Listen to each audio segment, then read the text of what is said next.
What's up, everyone? I'm Deanna Reese-Williams, and today I'm going to be talking to you guys about how I kept myself organized as a doctoral student working full-time and being a solo entrepreneur. So, how do I actually balance all these things? I'm going to give you like kind of a brief outline along with some stories along the way. So the first question is my weekly planning process. What is my weekly planning process? For one, okay, this might seem like a little, I don't know, extra, but I use Google Calendar. That's my digital space, meaning if I were to meet with someone today or a friend is like, hey, let's meet next Thursday, I can look straight at my Google Calendar and say, yep, next Thursday at 1:30 I'm available, or no, I'm not available. So I use Google Calendar as like a quick, it's a quick way to know like what's going on. However, I've also learned this about myself. A few years ago, I was working with my creative partner, and we do this annual creativity retreat every single summer in Seattle or within that area. And she's like, Dee, I think we need to take everything that you've been doing digitally, and I want you to actually map it out like on a piece of paper. And I was like, really, CP? That's my nickname for her. And she's like, yeah, I think you need to.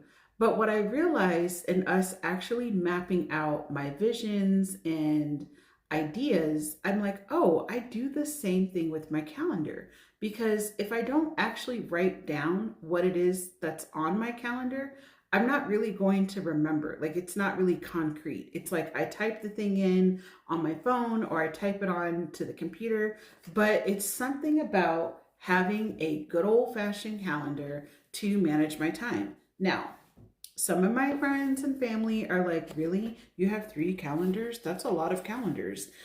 Well, I have like 3 calendars going on Google. So, the calendars all represent different things. So this is my calendar that I use for work. And this is very specific type of planner that I was looking for. When I'm working full-time as a faculty at a community college, I knew, and I'm going to show like a blank space. I knew that in order to be successful, I needed a calendar that basically all of the days are listed here on one side, but then there's plenty of space for like notes and task lists, because in this particular space and position, I end up having to do a lot of tasks. And so I'm a very task-oriented type of person, so I find that to be helpful. But let me just give you guys like a quick, this is what I mean. You see all this writing? But what I will do is I will sit down usually on Thursday, Friday, or Saturday, and I will just write out everything that's going to happen here. Then I will write out my task, and I will double check my Google task list to see if there's tasks that I need to complete there. That's my work calendar. Then I also have my, I would say, doctoral entrepreneur calendar. And for those of you that catch my lives, this is pretty standard. You've seen this calendar before. This one, let me show you guys a blank page. It's blank. So there's no lines, there's no anything. I don't need a task list for planning this part of my life. Because what I actually do is I put the task on the calendar and I put how much time I need to actually complete the task, if that makes sense. So let me show you guys an example of that. So if I'm looking at my calendar here on Friday, which is March 7th, it says 45 minutes of PowerPoint practice for my preliminary oral defense, and then 15 minutes of bookkeeping course. And then I'll put YouTube video recording and or editing, 20 minutes. And then I will say like hang up pictures for 20 minutes, like in my office or whatever space I'm thinking about, and then 20 minutes of movement. So it's very simple. And by being able to carving out the time for the task, it makes it more manageable. And then what I do is I use a Sharpie highlighter and basically highlight by the end of the day, like, okay, I did this, I did that. And each color represents a different, task. So that's my approach with my business, doctoral, solo entrepreneur, that whole space, a separate calendar for that. And if you notice, the reason why there's not enough space in both calendars to be able to manage those things. And then lastly, the whole point of this channel, it's lifestyle entrepreneurship professor. I have to have a small calendar for just my life. So with this calendar, I pretty much do the same concept that I do for business and my doctoral journey is I will list the task of things that I'm trying to do, but I would also put like appointments, like I had a nail appointment, I had a lash appointment. And so that's highlighted differently. And this is how I just stay organized. That's just how I manage balancing all the things. And I know for some people it's like, oh, that's so much work. You have to write it down. But listen, I don't miss a beat. I don't forget things because it's not just like pretending. I don't know. Sometimes when things are just in a digital space, it's like it exists, but it's not concrete. But when you write it down, it becomes concrete in your mind. And more than likely, you're going to subconsciously think about the task, figure out like, how am I going to make this happen for the day? So that's one thing. How do I divide the time between school and business? So I've shared this actually recently on a podcast episode that I'm doing some batch recording for that. You guys will hear about that. I'm super stoked. I'm going to be releasing episodes starting in May. I have not determined whether it's going to be early May, mid-May, or at the end of May. I'll let you know when it comes out. But so one of the things I talked about is being a doctoral student and an entrepreneur. It's very challenging to try to do both in terms of like, oh, I'm going to work on children's books. I'm also going to work on my Outback Learning program, my nature-based preschool program. So what I really had to kind of decide and pivot and figure out what could I realistically put time into. And what I found in October when I launched this channel or like relaunched it again, I still wanted to have a creative outlet. And being able to do YouTube, it's not time consuming compared to running a service business that does require my time and energy and planning because I'm going to be interacting with people or like actively like promoting my children's books and stuff. Like I would need to take time away for the weekend to do book festivals and be able to do editing and revisions. Like I don't have time to work that part of the personal brand, but to be able to just turn on my camera and basically talk, I do have time to do that. So being realistic with like, what do I actually have time for? And making sure the main priority is school. My priority is school and basically graduating in class of 2025. That's the intent. So for me, it wasn't about dividing the time. It was more or less like prioritizing what's the priority. So once you figure out what your priorities are, if it's school or a major project or whatever it is, that's what you're going to need to do and try to focus on that. Systems and automations to save time. Again, I shared with you guys, I use Google Calendar, and I've also used systems like Notion to keep things organized as well. I am all about routines, like figuring out a routine that's going to help you streamline what it is that you're trying to do. And if you have a consistent routine, then you can tweak that routine as you go along. So, regardless of what time of the day that I get up or the time that I go to bed, I do the exact same routine. When I get ready to go to bed, I literally turn on YouTube and I put on, it's the silliest thing. I put on these like anti-anxiety puppy videos. It's a thing because I have 3 dogs and I just want them to be calm. Even though my large dog is gonna like end up barking at TV, but that's besides the point. I try to set the ambiance. That's the goal, right? So after I do that, I go straight into the room.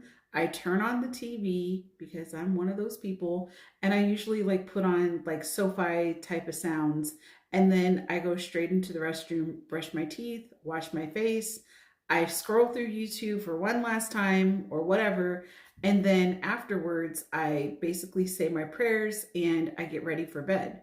And at this point, I'll read my e-reader before I go to sleep. And then that's it. It's the same routine. I can do this routine whether I'm at home, whether I'm away. It doesn't matter. It's the same routine. It's the same thing when I get up. I do the exact same things. So it's a matter of like finding a way to have some structure into your day and figuring out like what are things that need to be structured and what are things that don't need to be structured. So that's my systems, and what I use is like finding solid routines.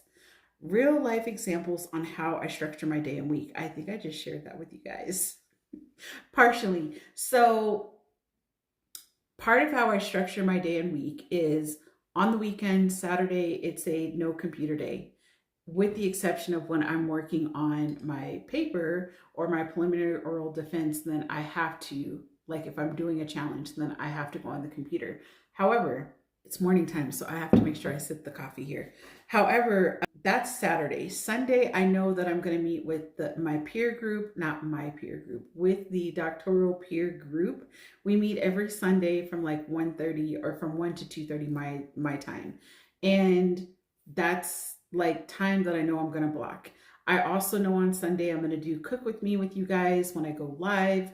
And so that time is also blocked as well. But when we're talking about Monday through Friday, for one, Wednesday and Friday, I know it's going to be a major travel day for me to get to work because I have a 4-hour commute round trip. And so basically from Sunday to Wednesday, I get a lot of things prepped for my students. I make sure everything is in order. I do emails. I do grading on Sundays. And then Monday, Tuesday, Wednesday, it's like solely focusing to ensure that like students have everything that they need. I dedicate all of my time to like class stuff, projects.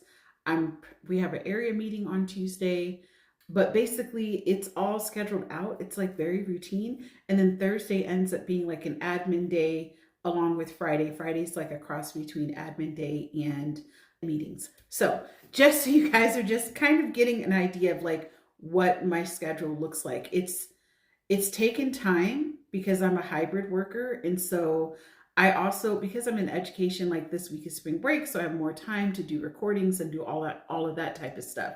But if I was not on spring break, then I would have to like figure out a better time to be able to do recordings. Maybe I would do it first thing in the morning before I start my day. So you have to figure out strategies on how to ensure that you can get everything that you're trying to get done in a timely manner.